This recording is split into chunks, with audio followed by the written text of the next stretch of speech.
آغاز میں سب سے پہلے آپ کو اس کیس کے بارے میں بتائیں جس کیس کا بڑا چرچا رہا، کیونکہ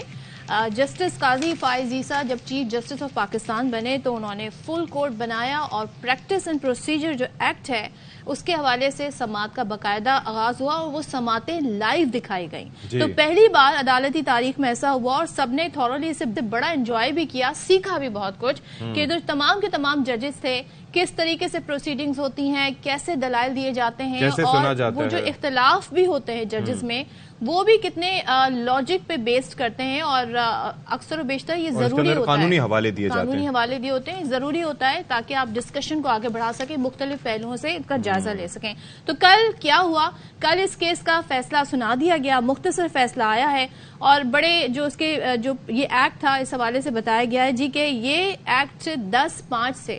قانونی قرار دے دیا گیا، یعنی پارلیمنٹ نے جو ایکٹ بنایا تھا اور تسلیم کر لیا ہے پارلیمنٹ کے اس حق کو، لیکن 184(3) کے تحت چیف جسٹس کے پاس جو رائٹ تھا اس کو نوٹس لینے کا، اب وہ سینئر کمیٹی بنے گی ججز کی جس میں خود چیف جسٹس ہوں گے، 2 سینئر ججز ہوں گے، وہ طے کریں گے کہ یہ اس کو نوٹس ہے کہ نہیں ہے۔ بینچ کی تشکیل کے لیے بھی یہی کمیٹی ڈیسائیڈ کرے گی۔ تو جو ماسٹر آف دا روسٹر کا ایک کانسیپٹ تھا چیف جسٹس آف پاکستان کا وہ اس سے ختم ہو گیا ہے۔ اچھا، اب اس کو نوٹس کے تحت جو ماضی میں فیصلے ہوئے اس کا اطلاق نہیں ہوگا، یعنی اس کو بیسیکلی 8 سال سے مسترد کیا گیا، 8 سال سے مسترد کر دیا۔ اس کے ایکٹ بننے کے بعد جو اس کو نوٹس کے فیصلے ہوئے ہیں اس کے اوپر نظر ثانی ہو سکے گی، اس سے پہلے پہ نہیں ہو سکے گی۔ اچھا، یہ بڑا انٹرسٹنگ ہے کیونکہ پہلے 10/5 سے سلسلہ شروع ہوا، 8 سال پہ ختم ہوا، پھر ماضی سے اطلاق کی حمایت کی گئی چیف جسٹس سمیت 7 ججز نے،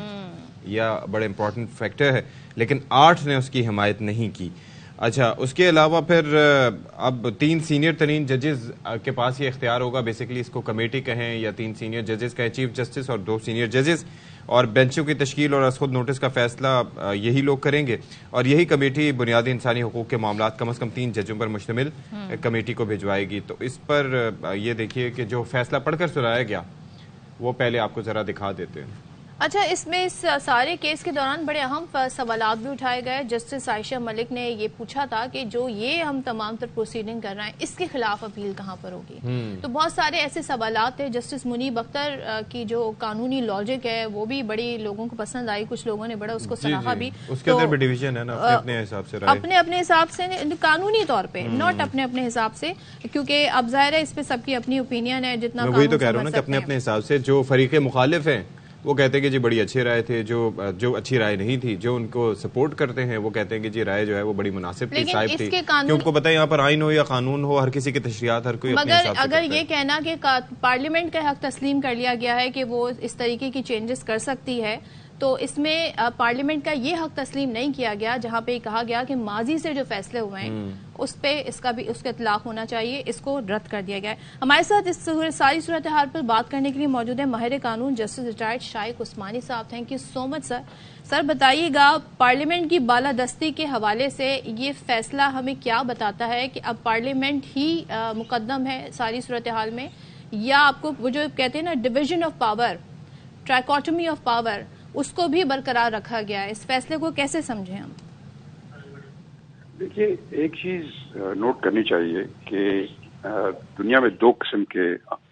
آئین ہوتے ہیں۔ ایک آئین ایسا ہوتا ہے جس کو کہ امینڈ کرنا آسان ہوتا ہے،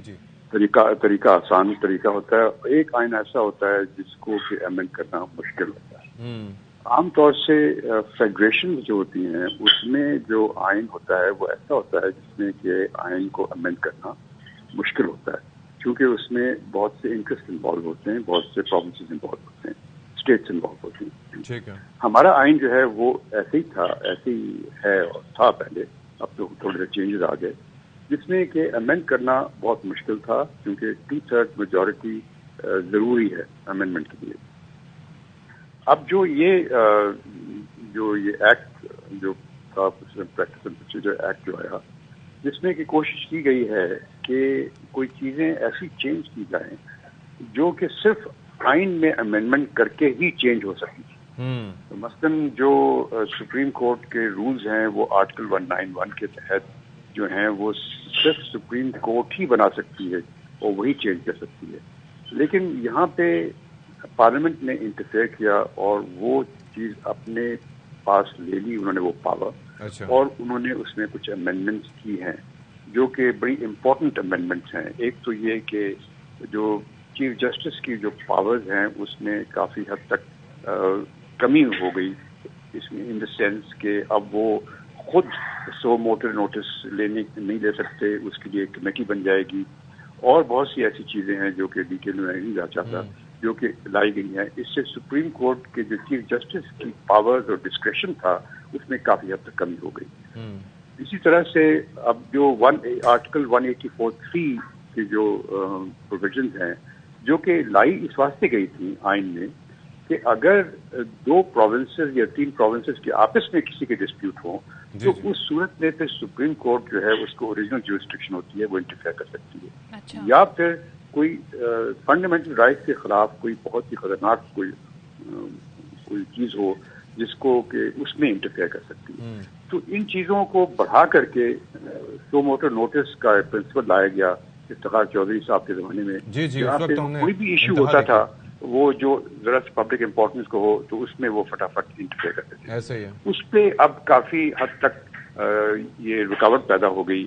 اس امینڈمنٹ کی وجہ سے جو آئی ہے. یہ سب چیزیں اپنی جگہ صحیح ہیں، اس میں اچھی باتیں بھی ہیں، خراب باتیں بھی ہیں، لیکن اس میں جانے کی ضرورت نہیں. میں ایک چیز جاننا چاہوں گا آپ سے. جی وہ یہ عرض کرنا چاہ رہا تھا کہ یہی جو آپ نے بات کہی، جب ظاہر ہے کہ آئین کا آرٹیکل موجود ہے، آرٹیکل 191، اور اٹ کلیئرلی سیز کہ subject to the constitution and law the Supreme Court may make rules regulating the practice and the procedure of the court. اس کے بعد مزید تشریح کی ضرورت کیوں پیش آئی؟ عابد زبیری صاحب نے بھی جو اپنے دلائل دیے تھے ویسے اس کے اندر انہوں نے یہ کہا تھا کہ آج یہ کیا گیا ہے اور ایکٹ کے تھرو کیا گیا ہے، تو یہ سلسلہ کیونکہ ایکٹ کے تھرو کرنا نسبتاً آسان ہوتا ہے، سادہ اکثریت آپ کو چاہیے ہوتی ہے، تو یہ سلسلہ کہاں جا کے رکے گا؟